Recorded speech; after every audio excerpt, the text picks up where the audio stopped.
The farmers that night, I think they got major applause and standing ovation. Somebody said we treat our farmers like rock stars in this county now, and I think this might have something to do with that. I don't know. The rural, more conservative county, the more liberal, wealthier kind of Port Townsend community, and learning how to have a conversation in a respectful way where everybody feels like they're, learning something and being heard. Part of this is that we have people understanding that you can get good, nutritious food.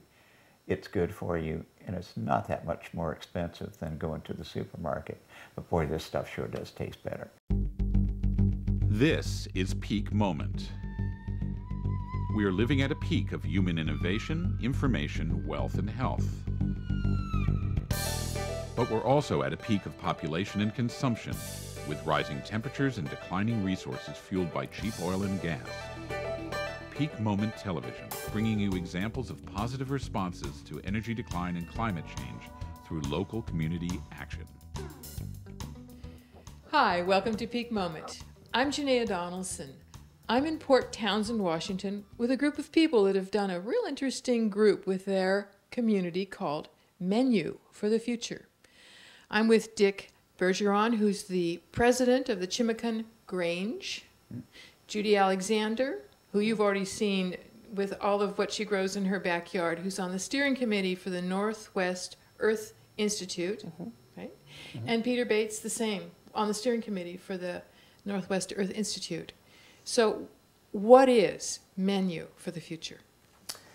Well, Menu for the Future, Janaya, is one of about 8 or 9 courses that are offered through the Northwest Earth Institute, which was the original Earth Institute based in Portland, Oregon, started in 1993.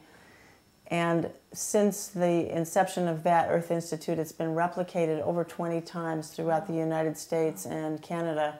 So there are Earth Institutes all over the place and people all over the place that are taking these courses.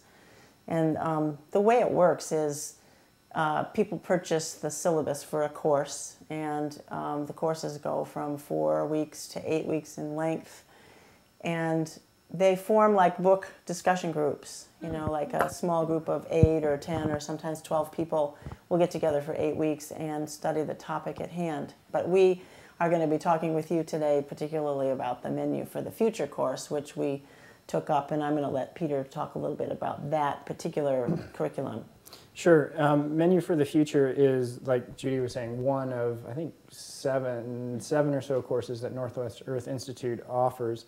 You meet 6 times to discuss readings that you've done beforehand. It's usually about an hour and a half of readings, and then you meet with a group of 8 to 10 people, the same group, 6 times. And the goal is really, it's a exploration of your personal values. So the goal isn't to come to an agreement or a consensus or convince somebody else of your point of view.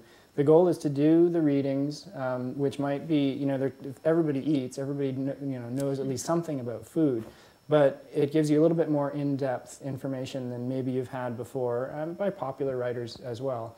But the idea is to think about these things, to maybe question your own values and decisions, and to talk about those with the other people in the group. So your own personal values may get changed based on what you've read and your conversation with other people, but it's a safe environment to do that in, because I don't have to convince Dick that I'm right and he's wrong. We can agree on some things and disagree on other things, and all learn. And in that way you form there's a really nice community that gets set up that way. Everybody's respectful of everybody else's opinions, and you're learning from each other, and you're maybe changing your own behavior, when you're done with the course. So how we got started on this idea of promoting this particular course was involving my having gone to a Grange meeting out at Chimacon, which is a rural community about 10 miles south of Port Townsend, which is where I met Dick. And I want you to tell us, Dick, a little bit about what happened with that meeting and our conversation after the meeting. And maybe start with what's the Grange, because not everybody knows what that is. I can tell you basically that the Grange is an organization with a long history. They started in 1867 after the Civil War as a means to help the rural people. And It has been an organization at the national level, it has state levels, and it has local levels. And it is a true grassroots organization that has caused a lot of changes in this nation over the decades it's been in existence. For instance, they worked on the bright, distinctive colors of school buses. They were a force in bringing rural electrification to America. The Grange has done a lot. However, in Chimacum, we have decided that our niche among every organization that is out there is agriculture, local agriculture, whether it's in your backyard, whether it's a community garden, or our small commercial farmers, because in Jefferson County, we don't have large commercial farms. So say what that one meeting was about, was the farmers coming together. That one meeting was that we asked our commercial farmers to come to us and say, what can we do to help you succeed? So to come to the meeting, and what can you, the Grange, or what can we, the Grange, do to help those farmers succeed? Oh, great. And they sat in a circle and they basically told us, they said, we need to be able to market our products. We need help doing that. And Judy and I spoke after the meeting and thought, you know what, this Menu for the Future program is something that just might fit. I want to break in, Dick, and just say that at that meeting, when I was sitting there listening to these farmers, I heard them say two things: that they needed more sales, and that in order to get more sales, they needed more education. And I was aware of this course. I'd already taken it a year before that meeting, and I'm thinking, I know how to educate people. We've got this prepackaged discussion course. I can help with the education piece. And then, and then that's when we started talking. It's like, well, how do we work together to pull off the education? Educating the buyers? Is that what you're... The people who eat food. People, yeah. Oh, people who eat food. Yeah. Who eat which is whole pretty much food everybody. And real food. Or just eat food in general. And the goal, just eat. It's really easy to eat stuff without thinking about either where it comes from or what's in it, or the consequences of, you're an end product in the agricultural experience there when you eat that. And so, from the beginning, it's a way of educating people. They may or may not go out and, start shopping at their farmers markets. And it's not like there's a test at the end, make sure that you go and support your farmers market. But hopefully, as people raise their awareness about the issues that, come up in Menu for the Future, it expands their horizons a little bit, and maybe they decide to make some changes in their life. Mm-hmm. I think that many people in today's world really don't know where their food comes from. They think it comes from supermarket shelves. They simply do not know where it comes from and what is involved in getting that food from the farm to their table. And one of the big things that we did was trying to get farmers to buy into this program, and we wanted to have a real farmer, or somebody at least with an agricultural background, in every discussion group that we established. Oh, I engaged the farmers at that meeting. I said, I know of this course, and I'm willing to put my efforts into promoting it and bringing my steering committee members along into this huge project. But with the idea that if the farmers would buy in, and they said, we'll do it, but we can only do it in the winter, because that's when we're free. Sure. That's when we have a little bit of time in our schedule, otherwise we're going to be too busy. So you took me to the Chimacum market and introduce you to whoever the farmers were who might be interested. And also, there was this rift, okay, a little bit, because of the city folk, country folk, city mouse, country mouse. Okay, so some were wondering, okay, what do the city people want with us? What are they going to do to us now? Meaning the people that would be going to your course are sort of the city folk? folk? Well, I'm from the city, and he was introducing me. He was my liaison. I'm introducing her, and actually Judy did quite well. We went to we stopped by one vendor who sells soil. And, no, don't tell the story. I have to. I convinced her that this soil is good. It has good nutrients in it, and you can actually eat it and not get sick. Yeah, yeah. And the farmer talked me into tasting his dirt. She did. She tasted some dirt that actually had some very good processed cow manure in it, and it was. She didn't get sick, and she didn't spit it out. And the city girl got her education the city from girl the farmer. Understood, and but that was a big challenge was getting the farmers to commit to this. But I we think did it. I think your introduction, Dick, and you're having already bought into the idea, and you're saying at that meeting, I want to get into the first course possible. He wanted to get his feet wet right away and get interested in, see what the course So had to offer. you led the way. He really, I did. He did. And then his making the liaison for me into meeting the Chimacum farmers, because I didn't know most of them. But we just went booth to booth to booth to booth, and I came away from the Chimacum market with probably at least 10 names of farmers that were willing to be in discussion courses in the winter. But we went then to the Port Townsend Farmers Market. There's 2 days a week that the farmers market happens in town here, and I did the same thing with the farmers. And the different farmers have market at different markets.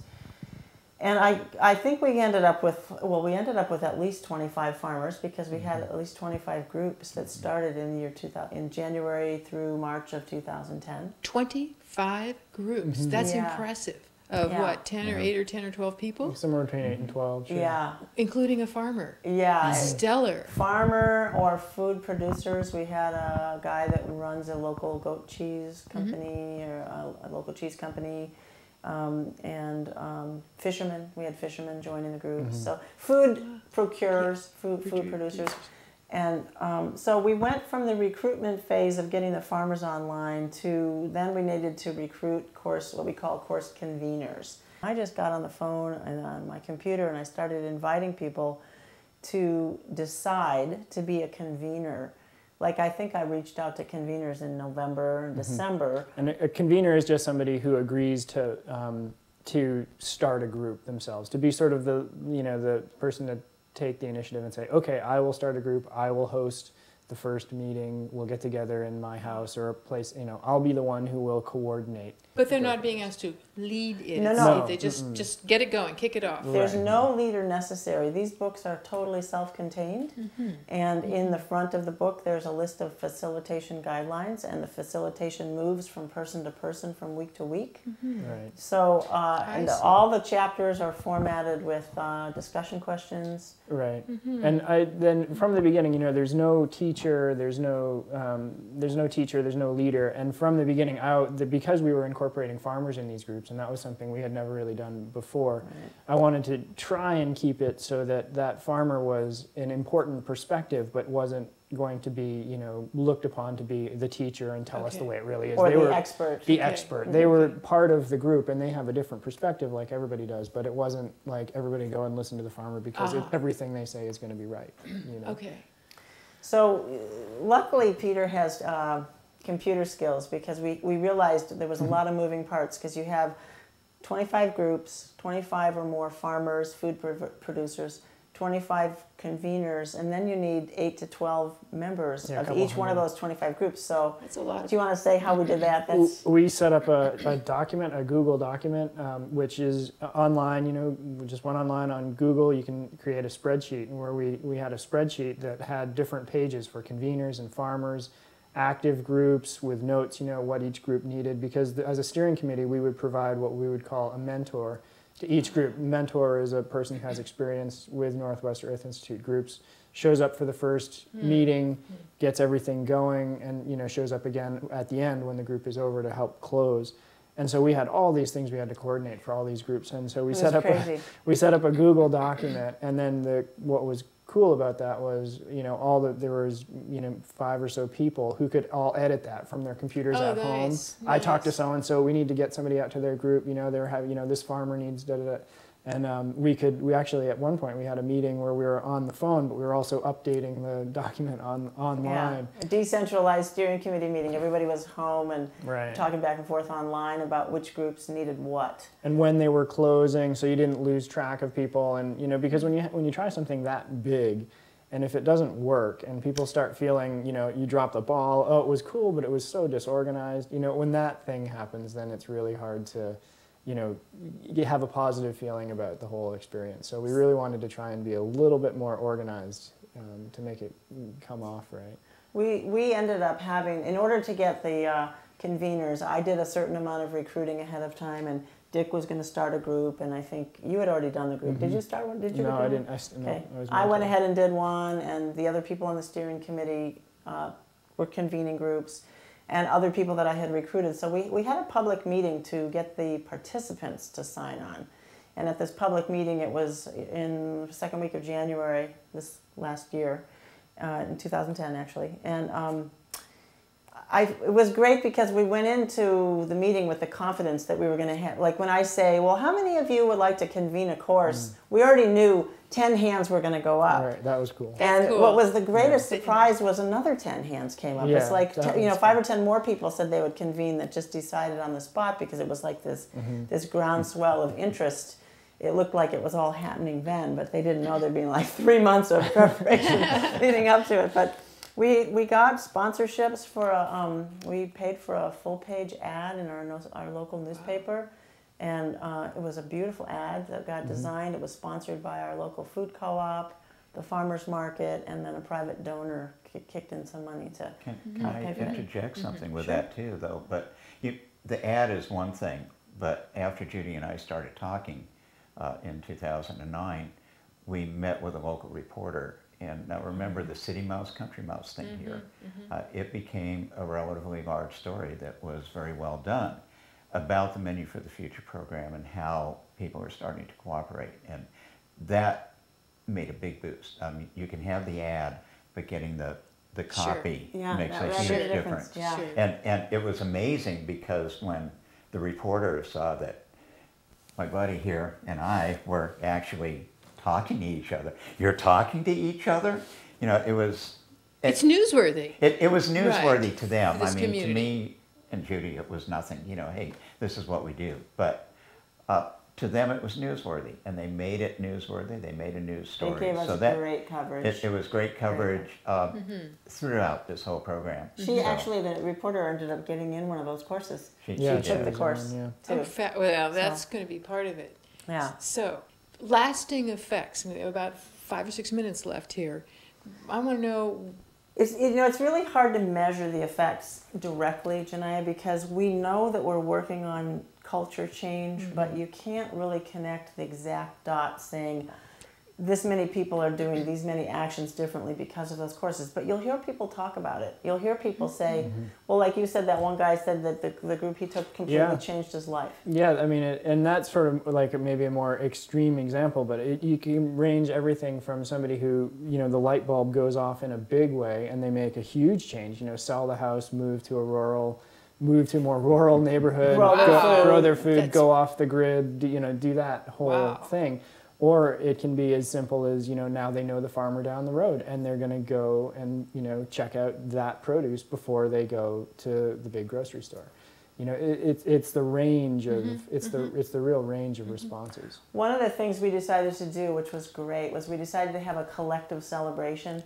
One of the aspects of these courses is they encourage there to be a celebratory potluck at the end of the group for the group, 10 or 12 people. We decided to call all 25 groups together on a farm last April on what was luckily a decent weather night. It was great, yeah. And we had this wonderful potluck of largely local food that people, there was about 100 or more people that attended this potluck. And actually the Mike Mercer, the director of the Northwest Earth Institute from Portland, came up for that event. And one of the aspects of that celebration was we put up instead of a soapbox, we put up a straw bale.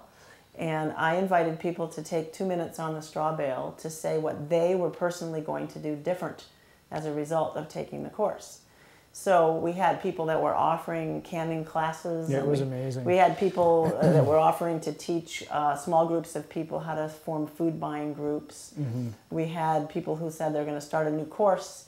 We had people who said they were going to instigate a farm to cafeteria committee to get farm food into the school Giving systems. recipe cards to the food bank, because a lot of people who get stuff from the food bank maybe not sure how to cook with that or what to make with those vegetables and things. So I mean, there was zillions of ideas. It just Sounds like a lot of creative things got sparked Yeah. for many people. Even beyond that, one of the articles in here talks about a community that had a local food policy council, and a couple others allude to that in various communities around the world. And we do have one going in Jefferson County that has started because of that. And so there, also I mentioned the Grange wanted to get involved because we wanted to improve the marketing opportunities for our farmers. And I think that has happened. Really? The Chimicum Farmers Market has grown tremendously.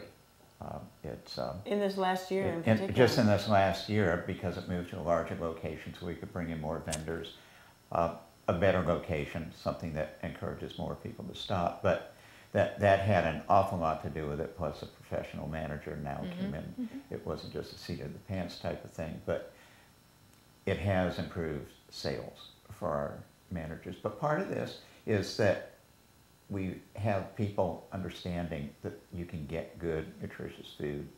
It's good for you, and it's not that much more expensive than going to the supermarket. But boy, this stuff sure does taste better.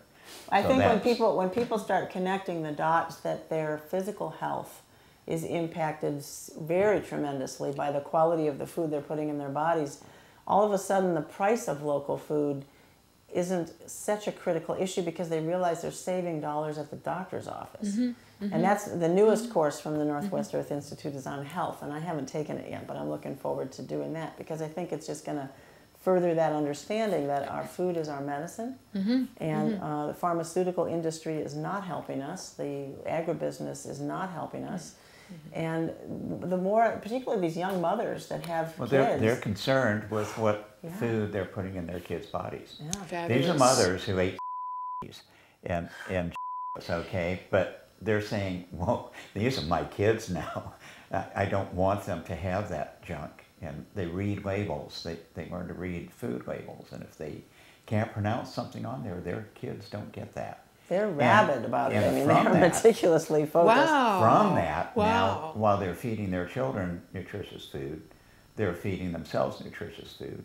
There are a few husbands who are resisting, but they're slowly being converted over. So, And as a side benefit to the whole, you know, in this case, Menu for the Future, the food awareness goes up. You also get a community awareness that, independent of the particular issue, you know, Menu for the Future here, the community, the sense of community expands a little bit too and gets a little bit stronger when, you know, groups of people go through these classes, go through these groups. I want to underscore that, Peter, because I think that, you know, people come to Port Townsend and they really feel the camaraderie we have here, the generosity of spirit, the interconnectivity of what happens in terms of our social capital and commerce is huge in this community, in this county. And I think that the knowledge that you get about the people in your group, it's like having, I mean, Peter went through several courses with the same group of people because they grew to like each other so much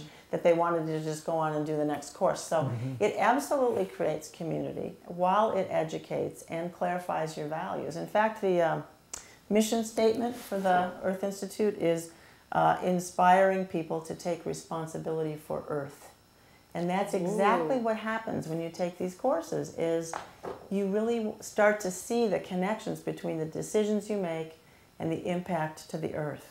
You know, the fact that the average piece of food travels 1,800 miles of fossil fuel driven territory to get from the farm to your plate, pretty soon you want to buy from the farm that's 10 miles away, even if you end up spending a little bit more money on that food. And you learn how to communicate respectfully with people who may not have the same view you do on everything. Yeah. And that's great social capital. Yeah, and that was part of this whole, you know, with the rural, more conservative county, the more liberal, you know, wealthier kind of Port Townsend community, and learning how to have a conversation in a respectful way where everybody feels like they're, you know, learning something and being heard, and you realize that the things we have in common are a lot bigger than the things that separate us. You I guys- remember at the very first meeting that we had in my Menu for the Future group, Peter showed up as the expert to get us on the right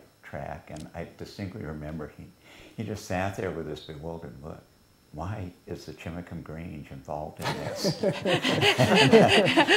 and why isn't our local Grange in Port Townsend involved? Right. You know, Right. and there was that bewilderment because there is that city mouse, country mouse thing going. But Judy and I knew different that, you know, we can talk about issues where we have commonality, and where we don't, let's stay away from them. But we can get along. And the big thing is you need to talk. We need to be open, we need to talk among each other, and we need to start finding where we have common ground and get away from this national tendency to Yes. divide further apart. So I don't know if either of you guys were at the farmers market dinner recently, the harvest dinner. I don't think you were, but I can't afford it, but it is a fundraiser and it's a pricey dinner, but it was dinner for 250 people, all local food from local farms, like a 6-course dinner. And there was a program, and one of the program speakers was Roger Short. And he stood up. This is the dairy farmer that is now farming beef cattle.